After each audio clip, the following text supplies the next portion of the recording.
gumawa ng Gcash account? Dahil sa new normal, need natin mag-adapt kasi lahat ay e-wallet na ang ginagamit sa pagbabayad para less contact at safe gamitin.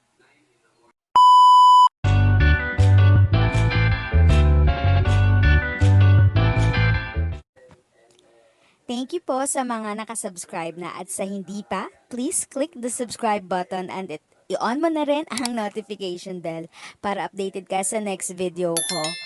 Today, ituturo ko ang step-by-step guide at gaano ka-easy mag-create ng Gcash account. Let's go! Gcash 101. Paano gumawa ng Gcash account? Ang unang dapat gawin is i-download sa Play Store or App Store ang Gcash.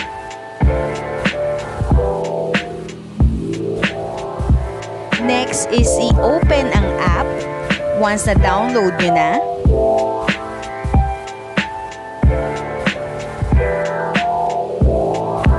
And then, i-click ang register. Makikita nyo yung welcome to Gcash. Ang susunod is dapat i-enter ang inyong cellphone number.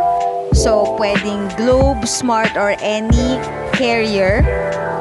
Next is dapat nyong i-send, may magsisend na one-time password sa cellphone nyo at dapat i-enter yon. Next is i-enter ang personal details mo.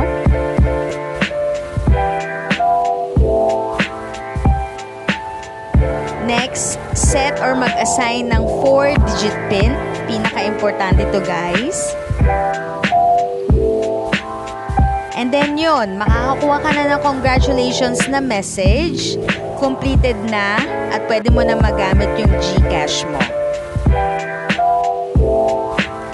So, once done with the registration, pwede mo nang i-try i-access yung Gcash gamit yung 4-digit PIN. At usually, yung features and services ng Gcash is pwede kang bumili ng load. And with that, I hope na nakatulong ako sa iyo in any way. Kung nakatulong ako sa iyo, please subscribe to my channel, like and share this video. If may question ka, please leave your comment down below. Again, this is Tita Edam. Continue to be a blessing and stay safe.